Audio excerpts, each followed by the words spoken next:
नमस्कार साथियों, मैं दीपक पांडे आपका हार्दिक स्वागत और अभिनंदन करता हूं। और ये जो जगह है वो है खैरागढ़। प्रयागराज जिले में एक जगह पड़ती है मिर्ज़ा रोड। मिर्ज़ा रोड से 4 किलोमीटर जब आप कोहराज साइड में आएंगे तो वहाँ पे ये जगह पड़ती है। काफ़ी पुराना है लेकिन अब यह पूरी तरह से खंडहर हो चुका है। इस किले का निर्माण किसने करवाया था फिलहाल अभी तक या किसी को नहीं मालूम, बट बहुत सारी किंवदंतियाँ हैं, तो अभी हम उसके बारे में आपको आगे बताएंगे। तो ये चीज़ है, मेरी थोड़ी सी सांस फूल रही क्योंकि मुझे ये खड़ी चढ़ाई चढ़नी पड़ी है। तो ये मेन गेट रहा होगा कभी, ये जो आप इधर सामने देखेंगे ये कभी मेन गेट रहा होगा। ये पूर्व साइड है, जो है पूर्व साइड है। और ये यहाँ से दो दीवार निकलती हैं, एक तो ये है जो ये दीवार है और एक ये है। देखेंगे दीवार सीधी भी नहीं है, बिल्कुल जैसा इधर उधर करके नाला गया है नाले के साथ गई है। और भी बहुत सारी किंवदंतियाँ हैं। किंवदंतियाँ ऐसी हैं कि यहाँ पे बहुत बड़ा अजगर रहता है जो बकरियों को निकल लेता है। अंदर है जी, किले के अंदर है, नीचे है। बहुत भारी भी है। अच्छा। वो कभी निकलता नहीं। बहुत लोग बोलते हैं नदी किनारे से निकलता है। बताने वाले बताते हैं ना कि एक अजगर का बच्चा भी मारा गया था यहाँ पे रोड पर। ये चीज़ है। किंवदंतियाँ ऐसी है कि जो प्रयागराज में अकबर के किले का निर्माण हो रहा था उसी समय इसका भी निर्माण हो गया था। तो इन दोनों में शर्त लगी थी कि पहले निर्माण कार्य किसका पूरा होगा। तो निर्माण कार्य तो वैसे कहते हैं कि यहाँ का पहले पूरा हो गया था, लेकिन एक वहाँ पे खन्नी गिर गई थी, यह स्थानीय लोग बताते हैं। जैसे हमने यहाँ पे लोगों से बात की है उस हिसाब से, और वहाँ पे दीप जला दिया गया। तो इससे ये मैसेज गया कि भैया वहाँ का निर्माण पहले पूरा हो गया और यहाँ का निर्माण बाद में पूरा हुआ। तो फिर इन लोगों के आन की बात हो गई, मतलब इनकी नाक कट गई एक तरह से। और जो बच्चे हैं वो बता रहे हैं कि यहाँ के फिर जो राजा रानी थे उन्होंने यहाँ से आगे जा कर के टोस नदी में कूद करके अपनी जान दे दी। ये किंवदंतियाँ हैं।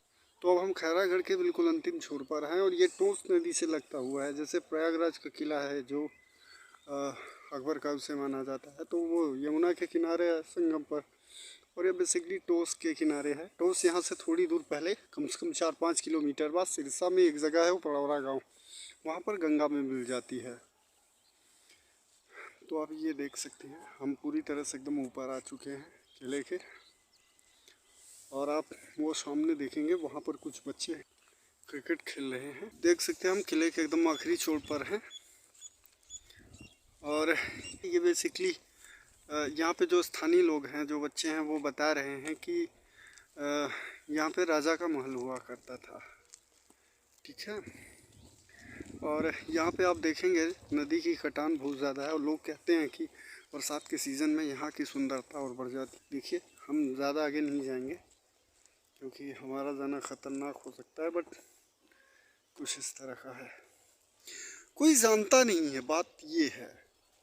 तो इसीलिए ये जो एक तरह से वैश्विक धरोहर है वो अनदेखी का शिकार हो पड़ा है। देखिए इसको पर्यटन स्थल के तौर पर विकसित किया जा सकता है, और अगर सरकार इस पर ध्यान दे तो हमारी भारत सरकार से यही गुजारिश होगी कि कम से कम इस जगह के नए निर्माण के लिए कुछ न कुछ कवायद ज़रूर की जानी चाहिए।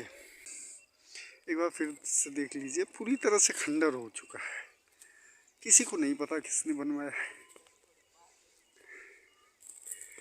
कभी यहाँ का जो इतिहास रहा होगा वो वैभवशाली रहा होगा, लेकिन आप देख सकते हैं ये बेसिकली हम इसकी जो मूल दीवार है और उत्तर साइड में इसका जो मेन गेट है वो इधर आपका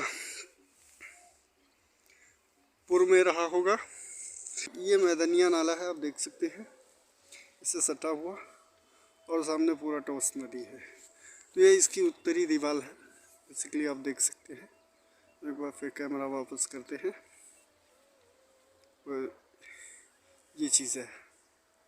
देखिए आप सामने रोड जाती है जो मेजा रोड जाएगी। मेजा रोड यहाँ से 4 किलोमीटर पड़ता है। फिर मेजा रोड से इलाहाबाद जो पड़ेगा वो करीब 25 से 26 किलोमीटर पड़ता है। नाले से लगती हुई दीवार थी और दीवार को बड़ी मजबूती से बनाया गया है। देखिए बड़ी बड़ी चट्टानों का इस्तेमाल किया गया है। नाला बिल्कुल लगा हुआ है और इस तरह की दीवारें पूरी तरह से खंडर हो चुका है, एकदम नष्ट हो चुका है। एक चीज़ और सोचने वाली बात है कि आप सारी जगह जो देखेंगे वो इससे नीचे ही पड़ेगा, मतलब ज़मीन इसके नीचे पड़ेगी, लेकिन ये जो जगह है पूरी तरह से ऊपर है। यानी कि कुछ न कुछ निर्माण रहा ऐसा ज़रूर होगा जो ऊपर रहा होगा, लेकिन उसके गिरने के बाद यहाँ पे पूरी तरह से पहाड़ टाइप का जो है स्ट्रक्चर बन गया है, ये चीज़ है। तो बहुत सारे राज हैं जिनका भी खुलना बाकी है, और मेरे हिसाब से भारतीय पुरातत्व विभाग को यहाँ पर रिसर्च करने की ज़रूरत है। अब चूँकि मैं तो जर्नलिस्ट हूँ, मेरे पास जो ऊपरी ऊपरी जानकारी होती है मैं उसी को दे सकता हूँ।